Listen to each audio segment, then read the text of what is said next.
flip-flops. I was just comfy shoes, that's OK. Comfy while you're watching the football, right? Comfy for some. Who's been filming over there? Who filmed over there and got you your flip-flops on? I know. But look, Rio, can you quite believe what we've just seen? Because I don't think after Mbappe scored, anyone saw Paris Saint-Germain just losing it in the fashion that they did. Or did you see it? But I don't think anybody, well, us three sitting here aren't surprised. I mean, this isn't something that's a surprise for us because we've seen this time and time again in the knockout stages of the Champions League. That this Paris Saint-Germain team pressed the self-destruct button. They managed to do it. 2 of the goals today are preventable. There are 2 goals where they're overplaying. The goalkeeper starts it. Nerves? Mentality? That's a mentality. I think it's a culture maybe at the club. He overplays, they get punished. Benzema sweeps up and scores. Even the goal from the kickoff, Marquinhos gets back in there, gets his foot in it, tries to pass it in his box when they're under pressure.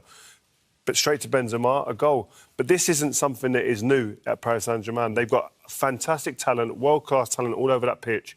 Internationals, left, right and centre. They could field 22 internationals.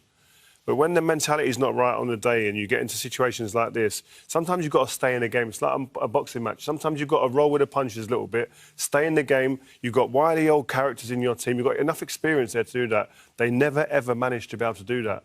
And it's not just about now. This has happened with previous managers, so it's part of the ingrained culture that's there at Paris Saint-Germain. The players are too powerful. They were too powerful under Thomas Tuchel, too powerful under Unai Emery, too powerful under this man.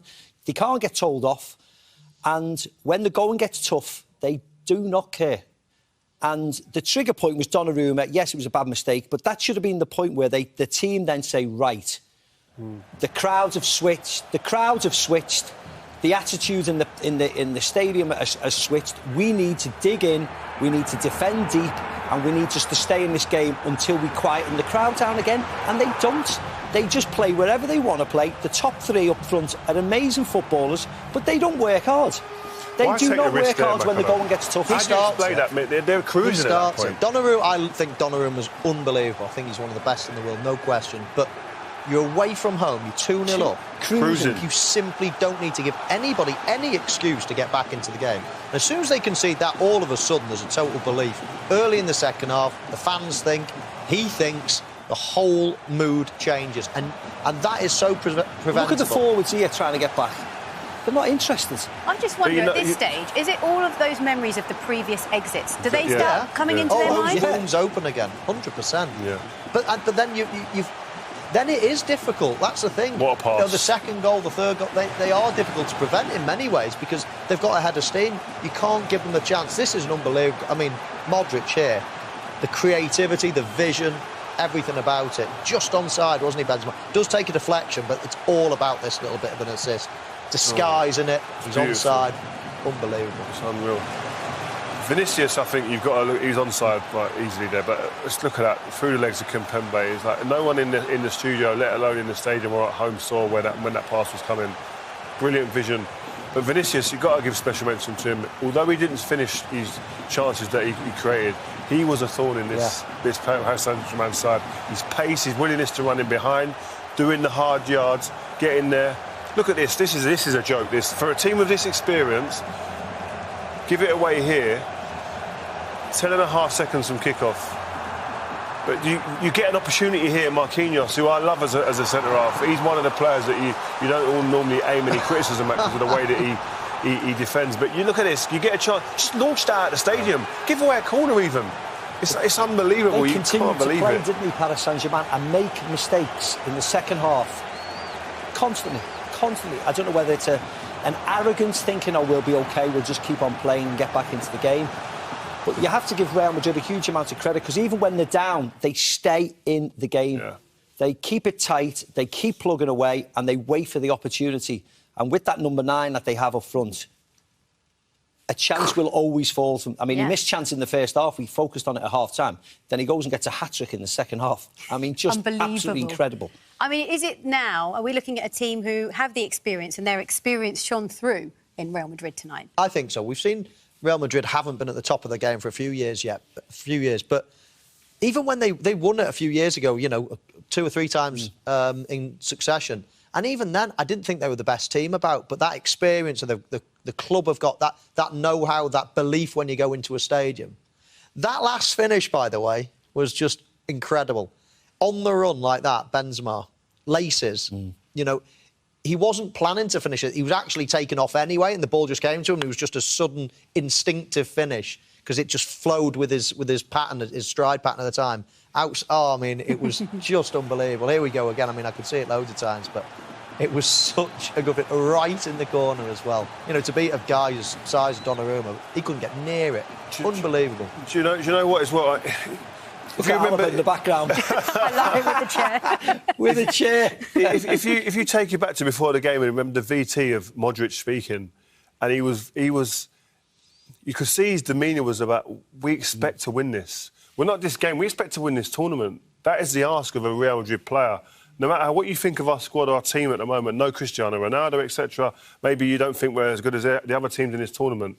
We here in our dressing room expect to win this, and that the club expect to get another Champions League. And you saw the minute they got back in that game, that the whole place, the belief just changed. The whole dynamic in that whole place changed, and you could see the confidence evaporate in the PSG But why players. can't PSG shut it down? Why can't managers? Because they don't have to in their league. Do you put They it take on the liberties manager, in their though? league. Do you put that on the manager? Not particularly with this team, because the manager has no power over this team. He has no power over the front three. I'm sorry to say, I love them. I think they're amazing, but they have no power over them. He hasn't got any power over Verratti, Marquinhos, because we've seen managers come and go, and they cannot sort this out. So it's just, that's why it's such a short-term fix going to PSG. You go, you get knocked out of the Champions League early, you get sacked, you move on, and you go on to bigger and better things like Thomas Tuchel's done. We know how good he is as a manager because he's shown us. But no one can do it with this team until they change the personnel. They can have one or two up there, but they can't have 4 or 5 who don't fancy it when the going gets tough. No chance. I think the most damning thing when you look at it from PSG's point of view, we're sitting here first half going crazy, going, wow, this is like, they're cruising. They're playing in second, third gear and still cruising. This could be 3 or 4. But it's in their DNA to capitulate like this, because we've seen it year in, year out in the knockout phases. So when you wouldn't want to be at the club when people say this ain't a surprise, that type of situation, where we're drawing breath here, we're gasping at the way it's unfolded. You wouldn't want to be in that change room like that. It's hard to take. Considering the superstars they have, it seems crazy to even say this. I just wonder, going back to our conversation in the build-up to the show, what happens to Pochettino now? Because this is the one he needed to win. Yeah, I mean, what happens to the rest of them, really? You know, to be honest, I don't think he will mind. I think he's probably got his eyes set on a Premier League team anyway. But he was out of work. It's an unbelievable job to try to do something like that. I mean, he's going to win the league probably. But, you know, he will go the same way as all the rest. Like Macca said before, the Thomas Tuchels of this world. If a big job comes up in England, I'm sure he's got his fingerprints all over it. Former Manchester United defender Gary Neville described the current side as a bunch of whingebags and singled out Cristiano Ronaldo and Bruno Fernandes for their attitude during Monday's 1-1 Premier League draw at Newcastle United. Substitute Edinson Cavani's opportunistic 71st-minute goal cancelled out Alan St-Maximin's early strike as interim United boss Ralf Rangnick's unbeaten start stretched to 4 games in all competitions. The German manager was less than impressed with United's passive display. https://www.reuters.com/article/UK Soccer England Newman report Rangnick ID UK KBN 2J61BO? Edition redirect equals UK, and Sky Sports pundit Neville also vented his ire at halftime. They've not done one single thing right as a team, and not one single player can go in and say they've done their jobs, or even done themselves justice, Neville told Sky Sports. They're whinging at each other. A bunch of whingebags. Neville said after the game he was especially disappointed with Ronaldo and Fernandes. They're the 2 senior players.